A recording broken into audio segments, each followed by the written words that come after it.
Good morning once again, and good afternoon once again, and now I will proceed further. In the morning, we have started with something called price controls. We have discussed, and within the price control, we have discussed the price ceiling. Now we'll proceed with the price flooring. All right, price floor, or you can say the floor price. Either ways you can say it. Now let us see the floor price first. As we have discussed that the floor price is the minimum price, that a firm charges. Floor price, or you can say the price floor. So this is the minimum price below which a firm cannot charge.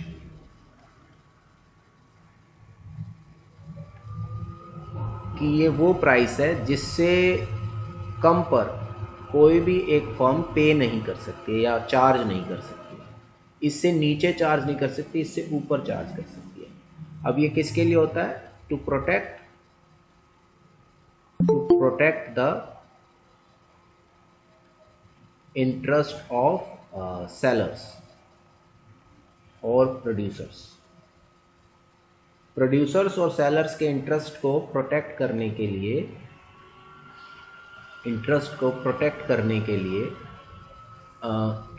Floor price को check किया जाता है।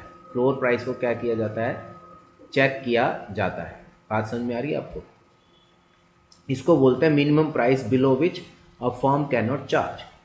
अब इसमें देखेंगे कि ये किस तरह से बाइंडिंग कंस्ट्रेंट का काम करता है और किस तरह नहीं करता है। तो पहला केस देखेंगे, when price floor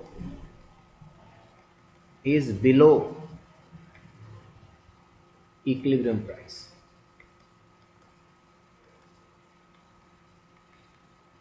In case when the price floor is below equilibrium price, in that case we are supposed to see whether the price floor is acting as a binding constraint or not. That is what we are supposed to see. Hold on. तो अगर below है, अब ये minimum है। अब खुद अपनी common sense लगाइए आप सभी लोग। अगर कोई price, floor price equilibrium price से नीचे है तो उसका मतलब क्या हुआ कि क्या वो बाइंडिंग कंस्ट्रेंट के रूप में एक्ट करेगा?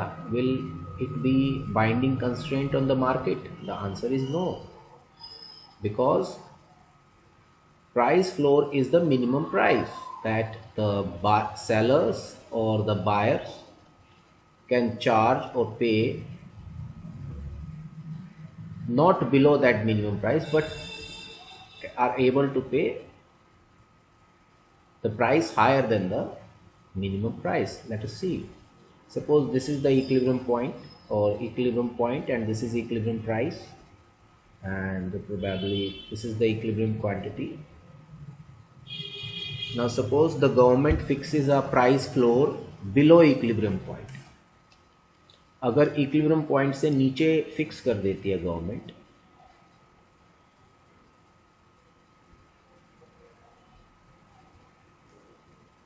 this is price floor, PF I am writing. PF stands for price floor. That the firm cannot charge below this, but firm can charge over and above this. तो क्या ये binding constraint का काम कर रही है? कोई बता सकता आप में से? हेलो स्टूडेंट्स, क्या आप में से कोई बता सकता है क्या ये कोई बाइंडिंग कंस्ट्रेंट का काम कर रही है? No sir. नहीं कर रही है? सर। तो इसका मतलब कि in this case price floor is not acting as binding constraint. क्यों नहीं एक्ट कर रही? इसको हम ऐसे चेक कर सकते हैं। देखिए, सपोज ये ए पॉइंट है और ये बी पॉइंट है, तो फ्लोर प्राइस पर सप्लाई सिर्फ है इतनी QA, डिमांड है इतनी QD। तो अब फ्लोर प्राइस से नीचे नहीं जा सकते हम, ऊपर तो जा सकते हैं, ऊपर जाना तो अलाउड है। और अगर मार्केट फोर्सेस को देखें तो मार्केट फोर्सेस क्या कह रही हैं कि भाई इस प्राइस पर डिमांड ज्यादा है और सप्लाई कम है। तो जब डिमांड ज्यादा और सप्लाई कम हो तो प्राइस पर प्रेशर जाएगा और प्राइस ऊपर बढ़ने लगेगा। ठीक है, जब प्राइस ऊपर बढ़ेगा तो इधर एक्सटेंशन इन सप्लाई और होना शुरू हो जाएगी और यहां से कॉन्ट्रैक्शन इन डिमांड शुरू हो जाएगा। और ये तब तक होता रहेगा जब तक कि इक्विलिब्रियम अचीव नहीं हो पाता। यानी कि इक्विलिब्रियम या मार्केट मैकेनिज्म की फंक्शनिंग में फ्लोर प्राइस बाइंडिंग कंस्ट्रेंट का काम नहीं कर रहा है, वो मार्केट मैकेनिज्म को या मार्केट इक्विलिब्रियम को एंश्योर कर रहा है उल्टा। यानी कि उससे इक्विलिब्रियम मार्केट इक्विलिब्रियम प्राइस पर कमोडिटी या जो भी सर्विसेज है वो सेल परचेज की जा सकती है, क्योंकि जो इक्विलिब्रियम प्राइस है वो इससे ज़्यादा है, कम नहीं है फ्लोर प्राइस से। Is that okay? Hello? Yes, sir. Let us see what happens if the floor price is over and above equilibrium price. Now, when price floor is above equilibrium price, कि price floor जो है equilibrium price से above है, ज़्यादा है, बड़ा है। कैसे होगा ध्यान से देखिए।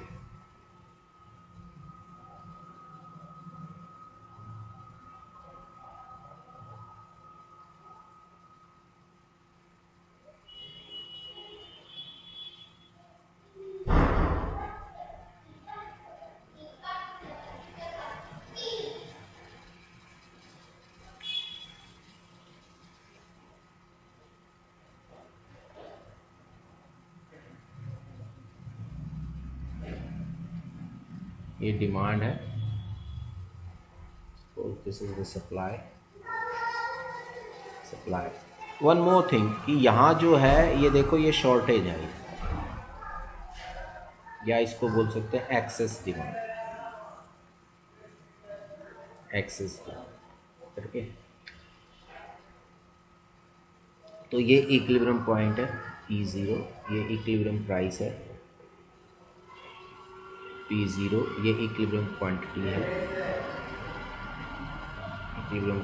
है Q0।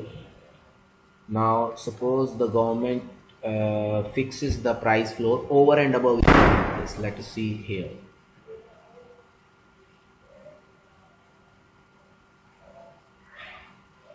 Price floor here. This is the price floor. That means firms can sell at either at this price or any price above this, but not on any price below this.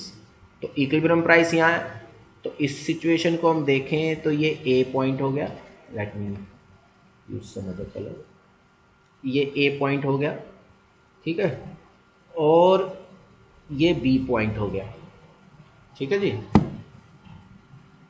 तो अब क्या है,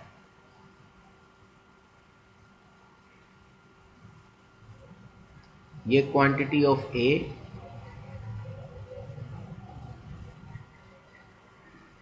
ये quantity of B, यानी कि A quantity और ये B point. इसका मतलब फ्लोर प्राइस पर डिमांड सिर्फ इतनी है, सप्लाई इतनी है, यानी कि ये सरप्लस है। अगर सरप्लस होगा यानी कि सप्लाई ज़्यादा डिमांड पर, तो प्राइस पे डाउनवर्ड प्रेशर रहेगा। पर क्या ये डाउनवर्ड प्रेशर होने के कारण प्राइस रिड्यूस हो पाएगा? आंसर इज नो, क्योंकि गवर्नमेंट रेगुलेशन के अकॉर्डिंगली इससे कम प्राइस नहीं हो सकता। तो इसलिए यहां पर प्राइस फ्लोर जो है वो as a binding constraint act कर रहा है कि वो इससे नीचे प्राइस को जाने नहीं देगा। क्या मेरी बात समझ में आ रही है आप लोगों को? हेलो? Yes, sir. ठीक है ना? Yes, sir. तो यहां पर क्या है, price floor is acting as binding constraint, कि बाइंडिंग कंस्ट्रेंट के रूप में प्राइस फ्लोर काम कर रहा है। इससे रिलेटेड किसी ने कोई सवाल या क्वेश्चन पूछना है तो पूछ लीजिए, otherwise I will proceed further. Yes, किसी ने कोई क्वेश्चन पूछना है इससे related students? Well, if there are no questions, then in that case, let's proceed further. Now comes a case study, or you can say the application of this price floor, something called the minimum wage.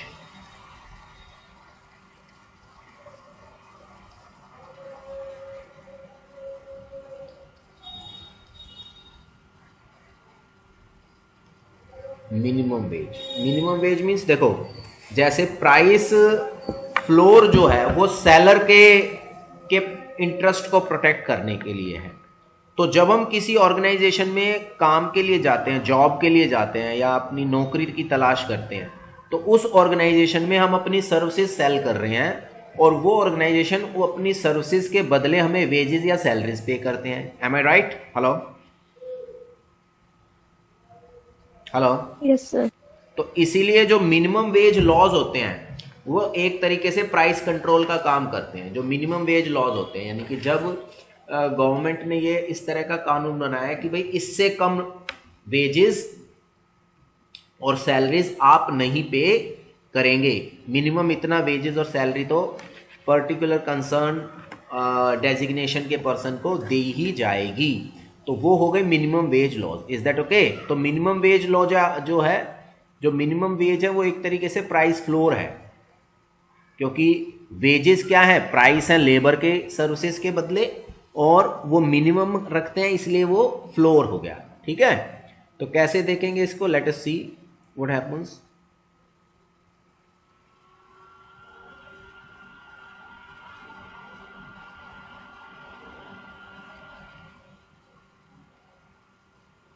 Suppose this is the price and this is the quantity. Now this is the price, this is quantity. Oh sorry, let me write wages over here. So these are the wages and this is the labor supply. This is labor supply. This is wages, and let us assume this is the demand for labor. Let me write DL for the same, and this is supply of labor. This is supply of labor. You can see that this is the equilibrium point and this is the equilibrium wage, and this is the equilibrium units of labor bought and sold. Now suppose if the government fixes,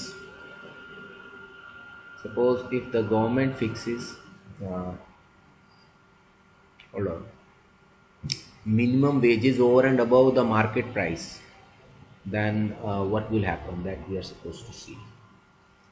Yes,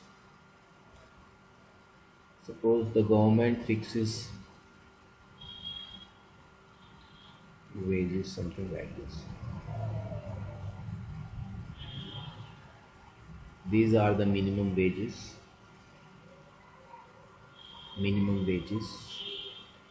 Let me write MW, or if I'm not wrong I can write like this.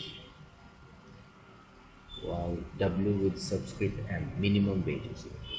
That means government says that no labor should be paid below this. That means let us assume this is 15,000 per month. The government says no labor should be paid 15,000 per month, should be paid below 15,000 per month, and this is, let's assume something 10,000 per month. Now in this case, अब government का law ये है, तो यानी कि इससे नीचे wages नहीं हो सकते, जिसको भी वेजेस देने इससे ऊपर वेजेस देगा। M I right? हेलो, इससे ज्यादा वेजेस तो दे सकते हैं, इससे कम वेजेस नहीं दे सकते। तो इसके हिसाब से अगर हम देखेंगे तो ये हो गया ए पॉइंट, ये हो गया बी पॉइंट। अगर यहाँ हम देखें तो डिमांड फॉर लेबर इतनी है LA, और जो सप्लाई ऑफ लेबर है वो इतनी है LB। तो डिमांड कम है, सप्लाई ज़्यादा, यानी कि ये सरप्लस हो गया, लेबर सरप्लस है। अब अगर लेबर सरप्लस है तो उसको हम क्या बोलते हैं? अनएम्प्लॉयमेंट। कि अगर जो मिनिमम वेजेस है या प्राइस फ्लोर है वो इक्विलिब्रियम वेजेस से या इक्विलिब्रियम प्राइस से ऊपर रहेगा, तो उस केस में ये बाइंडिंग कंस्ट्रेंट का काम कर रहा है, मार्केट मैकेनिज्म को वर्क नहीं करेगा, करने देगा, मार्केट फोर्सेस को वर्क नहीं करने देगा एफिशिएंटली, और मार्केट फोर्सेस एफिशिएंटली वर्क नहीं करेंगी, जिसके कारण सरप्लस जनरेट होगा, और that surplus is known as unemployment. There will be pool of unemployed individuals. Is that okay? Hello hello, Yes, sir. Yes, sir. तो क्या ये समझ में आया आप लोगों को? Yes sir.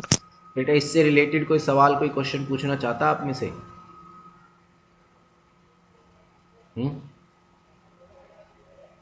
भैया आप में से किसी ने कोई सवाल पूछना इससे रिलेटेड?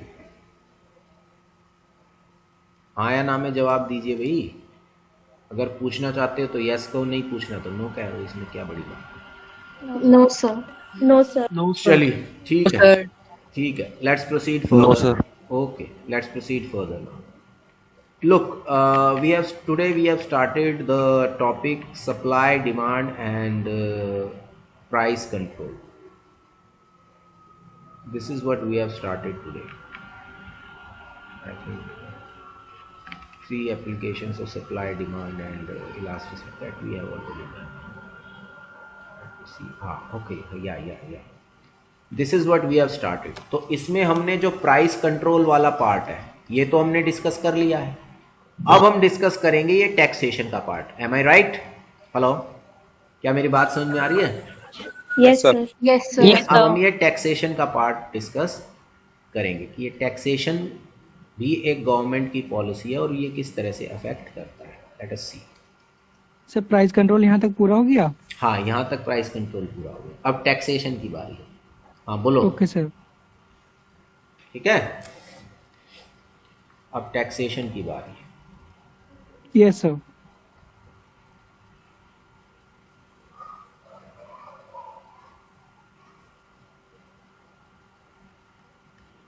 टैक्सेशन, टैक्सेशन का मतलब है एक तरीके से टैक्स इम्पोजिशन।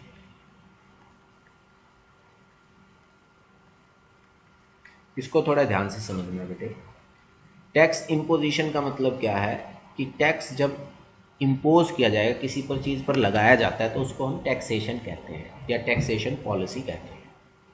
ठीक है, अब सवाल ये है कि भाई जो टैक्सेस हैं वो कितनी तरह के होते हैं और टैक्सेस क्यों लगाए जाते हैं।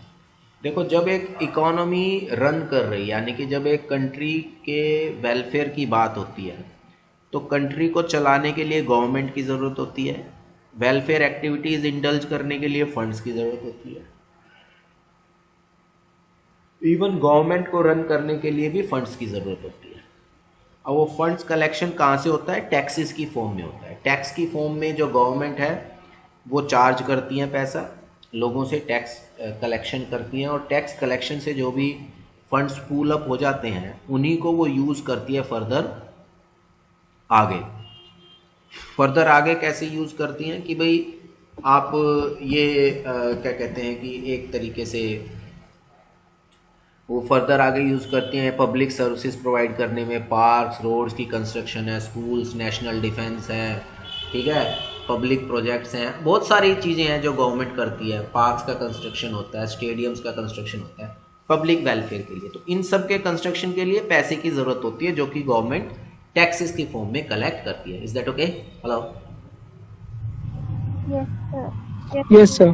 ठीक है। Yes, sir. अब टैक्स जो है वो दो तरह के हो सकते हैं, ध्यान से देखिए। टैक्स जो है वो दो तरह के होते हैं। एक होते हैं डायरेक्ट टैक्स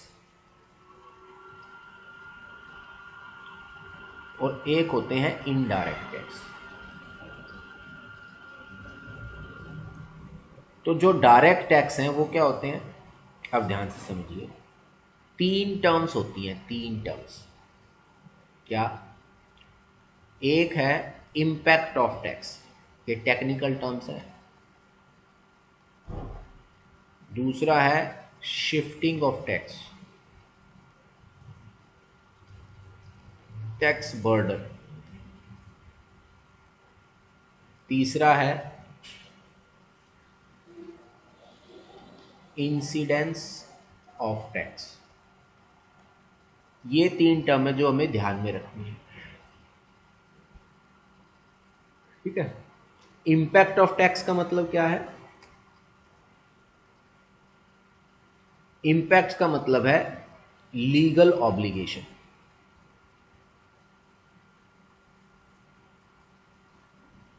लीगल ऑब्लिगेशन क्या मतलब हुआ कि मान लीजिए अगर टैक्स पे नहीं होता है तो गवर्नमेंट किसको जिम्मेदार ठहराएगी, यानी कि लीगल रिस्पॉन्सिबिलिटी किसकी है, लीगल ऑब्लिगेशन किसका है टैक्स पे करने का। कि कल को अगर टैक्स सबमिट नहीं हुआ गवर्नमेंट के अकाउंट में, whom the government will question, against whom that government proceedings will be done। तो जिस इंडिविजुअल के ऊपर, जिस एंटिटी के ऊपर लीगल ऑब्लिगेशन होता है, उस एंटिटी पर हम कहते हैं कि उस एंटिटी पर क्या है, इंपैक्ट ऑफ टैक्स है। क्या है उस पर? इंपैक्ट ऑफ टैक्स है। Is that okay? Hello? Yes, sir. Yes, sir. Yes, sir. Yes, sir.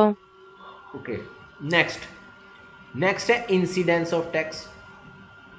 Incidence of tax का मतलब क्या है? Actual burden of payment.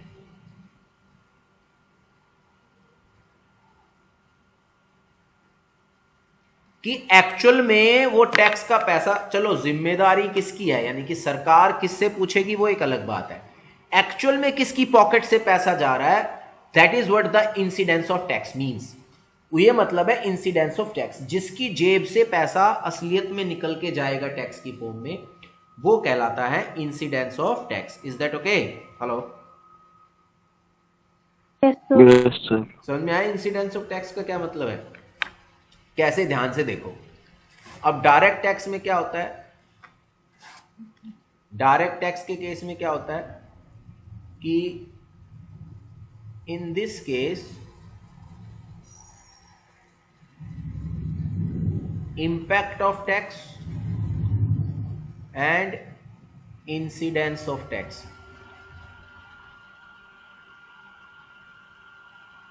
are on same individual entity। कि इम्पैक्ट ऑफ टैक्स भी और इंसिडेंस ऑफ टैक्स भी एक ही इंडिविजुअल पर होते हैं। जैसे अगर मान लिए कोई इंडिविजुअल है राम, और राम को अपना इनकम टैक्स पे करना है। Income tax is an example of direct tax.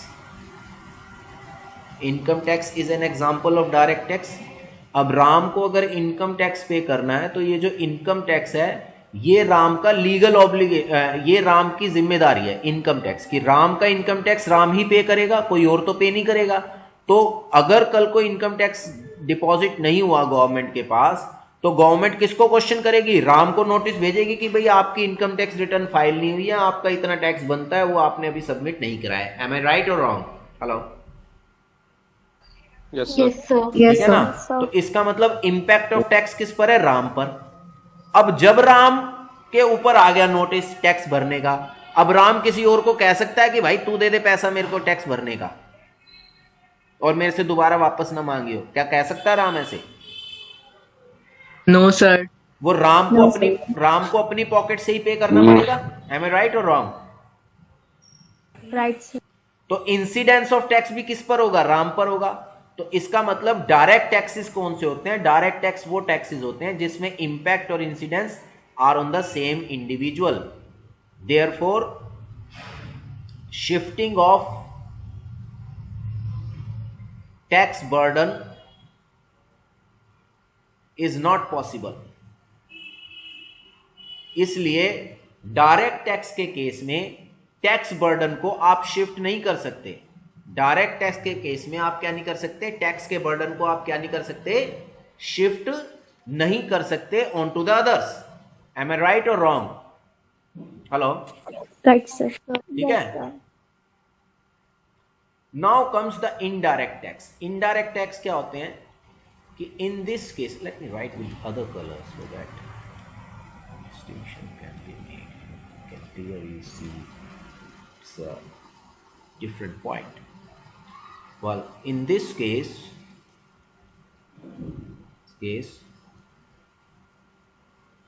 impact of tax is on one and incidence of tax is on other। यानी कि इम्पैक्ट ऑफ टैक्स तो किसी और पर होगा और इंसिडेंस किसी और पर, यानी कि लीगल ऑब्लिगेशन किसी और का है, ठीक है, पर एक्चुअल में किसी और की पॉकेट से जा रहा है। जैसे मान लीजिए, मैं एग्जांपल देता हूं, आप लोग देख लीजिए, आजकल जीएसटी चल रहा है, ठीक है, ये जिसको हम सेल्स टैक्स बोलते हैं ना, ये सेल्स टैक्स है एक तरीके का, गुड्स एंड सर्विसेज टैक्स, ठीक है ना, जीएसटी। अब इस टैक्स में क्या है, सपोज करो कि जो कोई फॉर्म है, उस फॉर्म है और मान लीजिए ये कस्टमर्स हैं,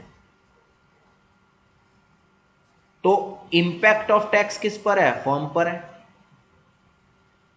भाई जीएसटी नंबर कौन खरीदता है, फॉर्म्स खरीदती है ना, हेलो, Yes, sir. ठीक है ना। तो इंपैक्ट ऑफ टैक्स किस पर है, फॉर्म पर है, यानी कि लीगल ऑब्लिगेशन जो है वो किस पर है, फॉर्म पर है। यानी कि लीगली जो फॉर्म है वो जिम्मेदार है। कल को अगर जीएसटी सबमिट नहीं होता है, डिपॉजिट नहीं होता है गवर्नमेंट डिपार्टमेंट में, तो जो फॉर्म जिसने जीएसटी नंबर लिया हुआ है, गवर्नमेंट कल को उससे क्वेश्चन पूछेगी, उसके अगेंस्ट कार्रवाई करेगी गवर्नमेंट कि भाई आपने जीएसटी डिपॉजिट नहीं किया है, जो कि आपके ऊपर ड्यू है। तो ये हो गया इंपैक्ट ऑफ टैक्स, यानी कि लीगल ऑब्लिगेशन किसका है, फर्म का है। तो फर्म क्या करती है, फर्म इस लीगल ऑब्लिगेशन को कस्टमर्स पे डाल देती है कि कमोडिटी के प्राइस में जीएसटी इंक्लूड कर देती है। कस्टमर्स को बताते हैं ना, इतने का सामान है प्लस इतना % जीएसटी है। क्या मेरी बात समझ में आ रही है आप लोगों को, hello? Yes, sir. Yes sir. ठीक है, तो यानी कि एक्चुअल में किसकी जेब से जा रहा है, पैसे एक्चुअल में किसकी पॉकेट से जा रहे हैं, Customer. कस्टमर की पॉकेट से जा रहा है। तो इसका मतलब क्या हो गया कि इंसिडेंस ऑफ टैक्स जो है, इंसिडेंस ऑफ टैक्स जो है वो किस पर है, कस्टमर पर है। Is that okay, hello? तो इंपैक्ट किसी और पर, इंसिडेंस किसी और पर। क्यों? क्योंकि यहां पर therefore shifting of tax burden is possible, कि यहां पर टैक्स बर्डन के शिफ्ट होना क्या है, पॉसिबल है, कि आप टैक्स बर्डन को शिफ्ट कर सकते हो, कि इससे टैक्स बर्डन इसके ऊपर आ जाएगा। यानी कि फर्म जो है अपने टैक्स बर्डन को शिफ्ट कर सकती है। Is that okay, hello? Yes, sir. Is that okay, ठीक है। Yes, sir. तो इसका मतलब क्या हो गया कि आप टैक्स जो है वो, टैक्स का जो बर्डन है वो फॉर्म, एक्चुअल बर्डन जो पेमेंट का है वो कस्टमर पर आएगा, पर लीगल ऑब्लिगेशन किसका है, फर्म का होता है। तो जो इनडायरेक्ट टैक्सेस होते हैं, इनडायरेक्ट टैक्सेस जो होते हैं वो इनडायरेक्ट टैक्सेस कौन से होते हैं, जिसमें इंपैक्ट किसी एक पर और इंसिडेंस किसी दूसरे पर। Is that okay, hello? समझ में आई? Yes. अब हमें इसमें, हमें अपने चैप्टर में स्टडी करना, हमें अपने चैप्टर में ये स्टडी करना है इनडायरेक्ट टैक्सेस, कि इनडायरेक्ट टैक्सेस जब गवर्नमेंट इम्पोज करती है तो उन टैक्सेस के से बर्डन ऑफ टैक्स कैसे शेयर होता है, कि बर्डन ऑफ टैक्स कैसे शेयर होता है, ठीक है।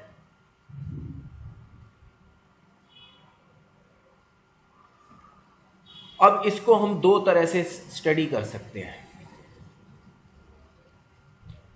कि टैक्स इम्पोजिशन जो है,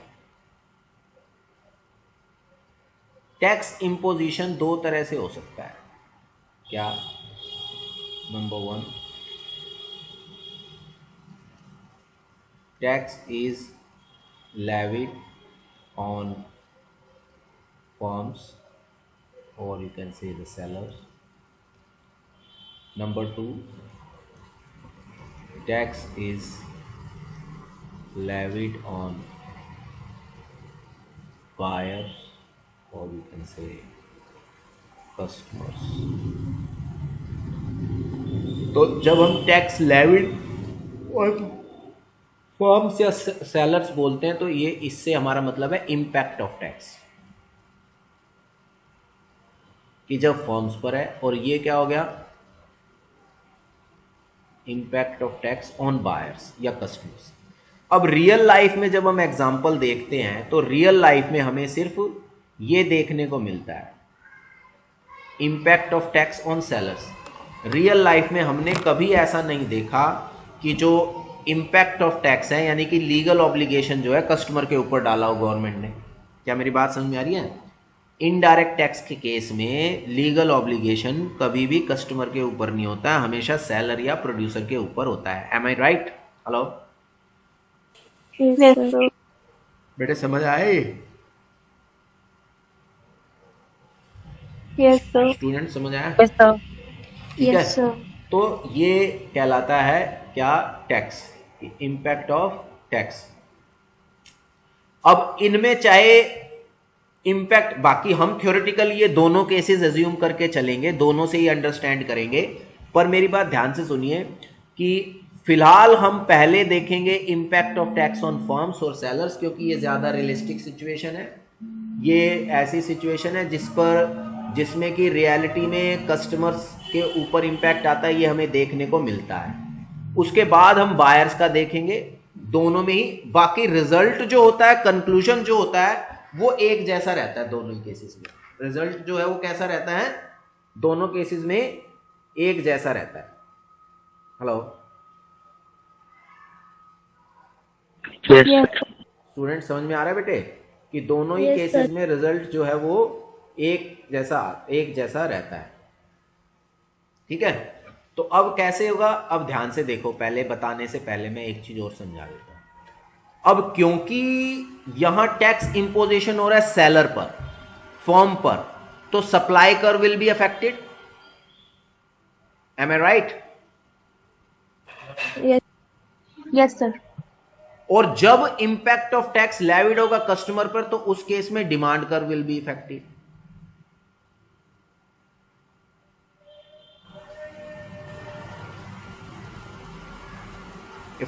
Is that okay? Hello? Is that okay? ठीक है? तो Yes. पहले मैं बताऊंगा आपको कि when tax is being imposed on the sellers, कि जब sellers पर टैक्स इंपोज होता है तो किस तरह से इम्पैक्ट आता है। ठीक है? किस तरह से हमें देखने को मिलता है impact. Let us try and see graphically. My first point is when impact of tax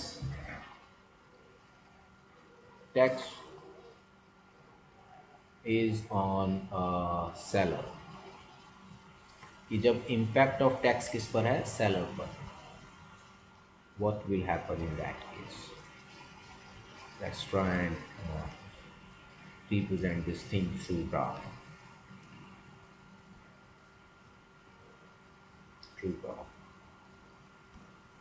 Let us see that.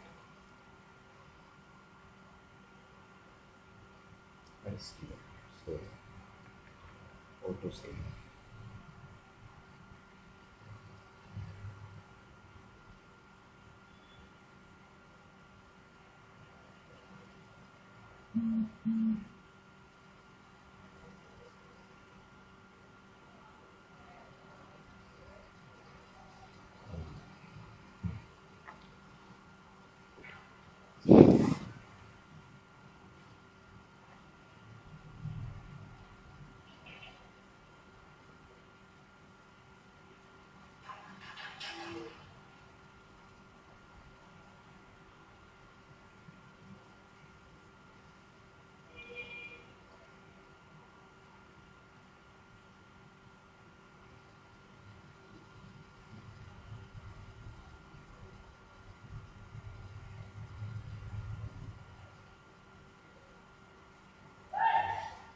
well, this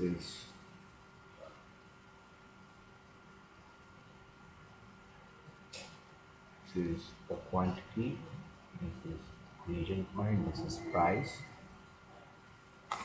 Suppose before tax, this is the demand curve, D, and probably this is the supply curve before tax, S0 before tax, and before tax this is the equilibrium point, this is the equilibrium quantity, and probably this is the equilibrium price, E0. अब क्या है बेटे, अब ध्यान से देखो कि जब टैक्स इंपोज होगा, ठीक है, मान लो जो भी कमोडिटी है, उस कमोडिटी का जो भी प्राइस था उस पर टैक्स इंपोज कर दिया टी अमाउंट से. Suppose tax imposed is, let tax imposed is T per unit, T rupees per unit, एक यूनिट पर टी रुपीज टैक्स पे करना है. तो जो ये क्वांटिटी है, सपोज करो, तो ये सप्लाई कर क्या होगा, अपवर्ड शिफ्ट कर जाएगा. हेलो, सप्लाई कर क्या करेगा, अपवर्ड शिफ्ट कर जाएगा, ऐसे पैरेलल अपवर्ड्स. पैरेलल अपवर्ड्स क्यों किया मैंने, लेट मी शो यू, कि that means the vertical distance is the tax amount. Vertical distance at any point between these two curve is the tax amount. These both vertical distance is T or the taxes. कि ये इतना tax impose हुआ है, तभी तो ये देखो कि ये इतनी यूनिट के लिए, इस यूनिट के लिए हम कैसे पढ़ेंगे इसको, Q0 है, इस यूनिट के लिए पहले कंज्यूमर पे करता था ये प्राइस, सपोज करो ये ए है, पी ए पॉइंट, पर जब क्योंकि टी अमाउंट का टैक्स लग गया है तो पी ए प्राइस में टैक्स जुड़ जाएगा.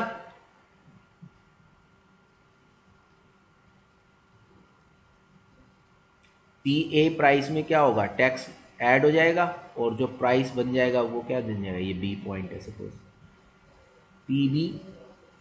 तो जो पी बी है, P B is nothing but PA plus tax. Is that okay? Hello? Yes, sir. Is that okay? तो इसका मतलब क्या हुआ कि जो अगर tax impact of tax is on seller, then the supply curve will vertically shift upwards. Vertical upward shift हो जाएगा by the amount of tax. Yes or no? Hello? Yes, sir. क्या मेरी बात समझ में आ रही है? ठीक है. अब सवाल ये है, how to determine the burden of tax. Now the question is how to determine the burden of tax shared by buyer और सेलर. कि अब हम ये कैसे पता करें कि ये जो टैक्स तो वर्टिकल डिस्टेंस हो गया, टैक्स लग गया, पर इस वर्टिकल डिस्टेंस का जो टैक्स है इसमें से कितना बर्डन तो बायर ने शेयर किया और कितना बर्डन सेलर ने शेयर किया. क्या मेरी बात समझ में आ रही है? हेलो, कितना बर्डन बायर के ऊपर आया, कितना बर्डन सेलर के ऊपर आया. एम आई राइट और नॉट? Hello, Yes, sir. ठीक है.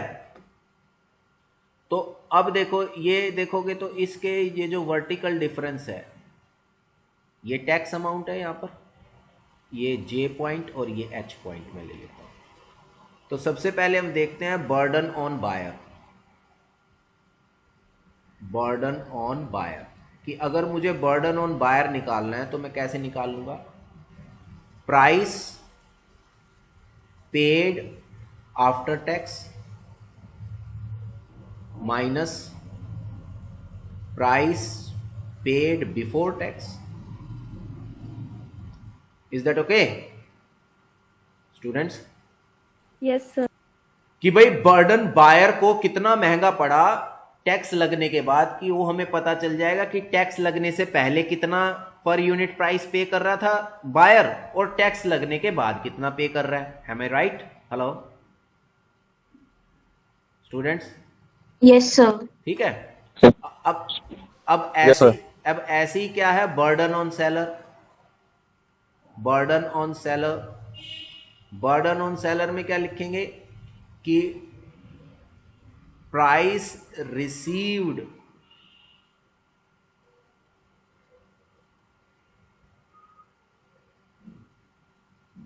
After tax,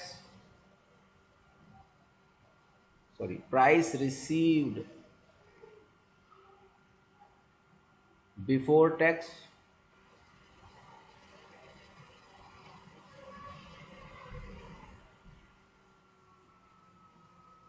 minus price received after tax. कि टैक्स लगने से पहले क्या प्राइस रिसीव हो रहा था और टैक्स लगने के बाद क्या प्राइस रिसीव हुआ. क्या मेरी बात समझ में आ रही है? Hello hello students, yes sir. ठीक है. अब Yes, बेटे sir. अब मेरी बात ध्यान से सुनो. ये टैक्स का बर्डन समझने के लिए, इस तरह से डिटरमाइन करने के लिए कि बायर पर कितना है, सेलर पर कितना है, हम क्या कर सकते हैं कि instead of shifting the supply curve, अगर मैं इसी बात को ऐसे लिख दूं कि ये डिमांड सप्लाई कर्व है, ये डिमांड कर्व है, ये सप्लाई कर्व है, और यहाँ पर कह दूं ये टैक्स अमाउंट है, तो ये टैक्स अमाउंट हमें बता देगा, ये जो वर्टिकल डिफरेंस है यही हमारा टैक्स अमाउंट हो जाएगा. एम आई राइट और नॉट? ये देखो यहाँ पर ये वर्टिकल डिस्टेंस लिया है, तो यही तो टैक्स अमाउंट है. इस कर्व को रब कर दूं तो भी तो यही तो टैक्स रहेगा. हेलो, यस और नो? Hello, Yes, sir. दिखाने के लिए मैं ऐसे दिखा सकता हूँ ना सिंप्लीफिकेशन में कि this is the tax amount. अब चाहूँ तो यहाँ से इस पे एक कर्व भी बना सकता हूँ, जैसे ये बना हुआ है ऐसे कि इस पॉइंट से एक कर्व, ये सप्लाई कर्व, ये, तो इसको चाहे यहाँ दिखा दूँ या फिर ये वर्टिकल डिस्टेंस ये दिखा दूँ, ये दिखा दूँ, ये दिखा दूँ. तो ऐसे ऐसे ना दिखाकर सिंप्लीफिकेशन में सिर्फ हम ऐसा वर्टिकल डिस्टेंस भी दिखा सकते हैं. Is that okay? Hello students, Yes, sir. ठीक है. तो अब जो मैं ग्राफ बनाऊंगा, अब क्योंकि इसमें ये बहुत सारी चीज़ें मैंने लिख दिया ऑलरेडी, तो इससे क्या होगा कि अगर मैं इसी में वो चीज़ें करके दिखाने लगूंगा तो उससे होगा क्या कि भाई वो हौच पौच हो जाएगी ये फिगर और आप लोगों को कुछ समझ नहीं आएगा. तो आप लोगों को समझाने के लिए मैं एक नीट एंड क्लीन पिक्चर बना रहा हूँ, ग्राफ ड्रॉ कर रहा हूँ, जिसमें हम बर्डन ऑफ टैक्स डिटरमाइन करेंगे. आप बस ये याद रखिए ये फॉर्मूला जो मैंने लिखा है, ठीक है. Let us see graphically how to determine the burden of tax.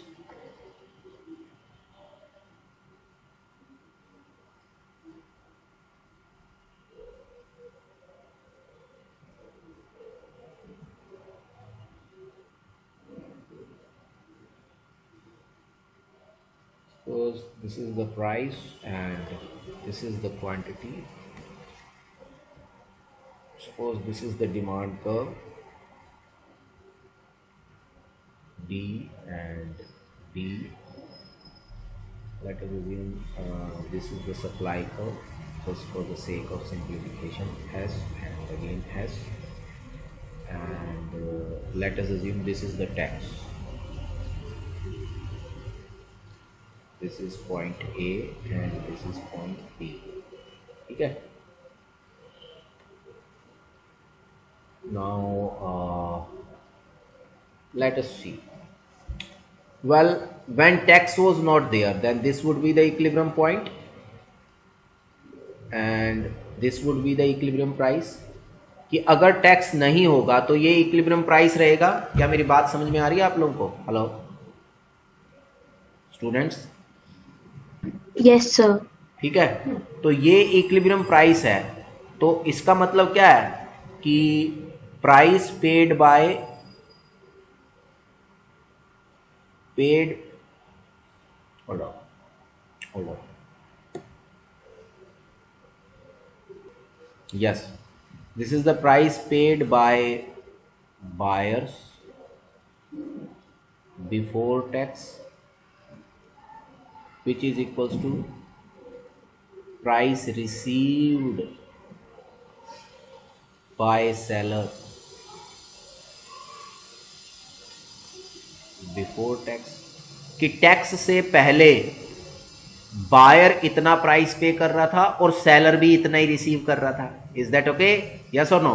Hello, Yes, sir. Yes, sir. ठीक है. अब मान लो टैक्स लग गया, तो टैक्स लगने के बाद प्राइस ये हो जाएगा पी ए. तो ये पी ए क्या होगा? Price paid by buyer after tax. After tax buyer इतना प्राइस पे कर रहा है, ठीक है. अब सेलर को कितना रिसीव हो रहा है आफ्टर टैक्स? ये अगर इस पॉइंट पे देखेंगे तो ये जो पीबी क्या है, ये है price received by seller after tax. यानी कि बायर इतना पे कर रहा है पर सेलर को इतना रिसीव हो रहा है. क्यों रिसीव हो रहा है इतना? क्योंकि बीच का ये जो डिफरेंस है, ये तो टैक्स अमाउंट है जो कि गवर्नमेंट ले जाएगी. क्या मेरी बात समझ में आ रही है? Hello, Yes, sir. Yes. ठीक है. अब अगर मुझे burden of tax on buyer देखना हो तो मैं कैसे देखूंगा? Burden of tax on buyer क्या था? ये देखो यहां पर फॉर्मूला याद रखो, सिंपल सा लॉजिक भी याद रख सकते हो कि टैक्स के बाद कितना पे कर रहा है बायर और टैक्स से पहले कितना पे कर रहा था, उसका जो डिफरेंस होगा that would be the burden on buyer. Am I right? Hello, Yes, sir. ठीक है. तो अब ध्यान से देखिए, बायर ने ये पे किया आफ्टर टैक्स और बिफोर टैक्स बायर ये पे कर रहा था. तो ये जो डिफरेंस है, यानी कि ये जो मैं शेड कर रहा हूं बॉक्स को, ये क्या हो गया? Burden of tax on buyer, कि बायर के ऊपर इतना बर्डन आया टैक्स का. Is that okay? Hello, Yes, sir. Yes, sir. ठीक है. Let us see similarly, let us see the burden on seller, कि सेलर पर बर्डन को कैसे करेंगे हम? सेलर पर बर्डन को कैसे करेंगे? ये देखो, बर्डन ऑन सेलर क्या है? Price received before tax. Before tax कितना रिसीव हो रहा है और आफ्टर टैक्स कितना रिसीव हुआ है. तो बिफोर टैक्स सेलर को क्या रिसीव हो रहा था? सेलर की पॉकेट में कितना जा रहा था? ये अमाउंट P0. और आफ्टर टैक्स क्या जा रहा है? ये PB. तो यानी कि ये जो मैं ये ब्लू कलर से शेड कर रहा हूँ, शेडिड रीजन जो है, ये क्या हो गया? Burden of tax on seller. Please participate. Yes और नो? ये हो गया burden of tax on buyer और ये हो गया burden of tax on seller. Am I right और not? Yes, sir. Yes, sir. ठीक है. Yes sir. और गवर्नमेंट को रेवेन्यू कितना मिलेगा? Tax revenue. इसको भी हम देख लेते हैं. ये जो पूरा बॉक्स है, ये जो पूरा बॉक्स है, ये पूरा बॉक्स जो मैं अब ये क्रॉस कर रहा हूं,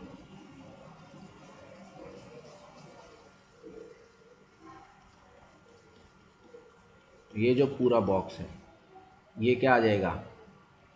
total tax revenue to the government.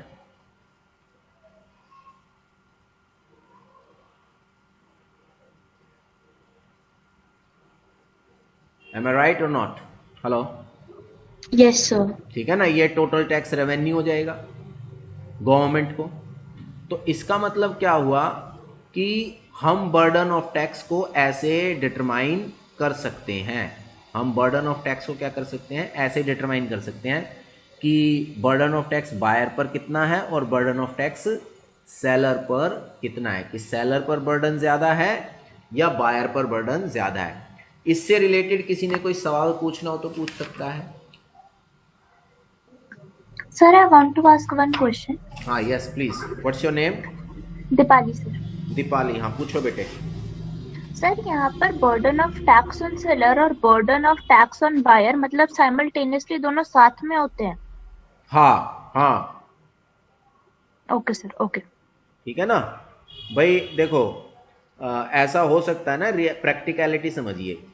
Suppose करो सेलर कोई ऐसी कमोडिटी सेल कर रहा है जिसकी डिमांड इलास्टिसिटी कम है, समझ के चलो, बाकी आगे मैंने ये कराना भी है, पर मैं फिलहाल आज के लिए मैं ये समझा रहा हूँ आपको। सपोज करो जो फर्म है, जो सेलर है, वो ऐसी कमोडिटी सेल कर रहा है जिसकी इलास्टिसिटी कम है, सॉरी ज़्यादा है, ज़्यादा इलास्टिक है डिमांड ज़्यादा इलास्टिक होने का मतलब क्या है? प्राइस में ज़रा सा चेंज आएगा तो डिमांड में बहुत ज़्यादा चेंज आ जाएगा, यस और no? Yes sir, yes sir. ठीक है ना। तो अब मान लीजिए गवर्नमेंट ने उसके ऊपर 1 रुपया टैक्स लगा दिया, तो सेलर ये घबराएगा ना कि अगर मैं कहीं कस्टमर को कीमत बताऊंगा टैक्स लगा के तो हो सकता है कस्टमर मेरा प्रोडक्ट ही ना खरीदे। तो सेलर उस केस में क्या करता है कि पूरा का पूरा बर्डन ऑफ टैक्स बायर पर नहीं डालता, कुछ बर्डन सेलर पर, बायर पर डाल देगा, कुछ बर्डन वो खुद बियर कर लेगा। मेरी बात समझ में आ गई है? Yes sir. तो ये इलास्टिसिटी ऑफ डिमांड पे डिपेंड करता है कि भाई burden of tax on buyer ज्यादा होगा या सेलर पर, जो कि हम नेक्स्ट क्लास में देखेंगे। परसों जो हमारी क्लास है उसमें हम इस चीज को कंसीडर करेंगे। ठीक है? Okay sir, thank you sir. तो आज जो करा है ये समझ आया आप लोगों को? हाँ जी। Yes sir. Yes sir. तो इससे रिलेटेड कोई और सवाल किसी ने कुछ पूछना हो तो पूछ सकता है। तो अगर कोई क्वेश्चन नहीं है तो आज इतना ही करते हैं, आज के लिए इतना ही। ठीक है, थैंक यू वेरी मच।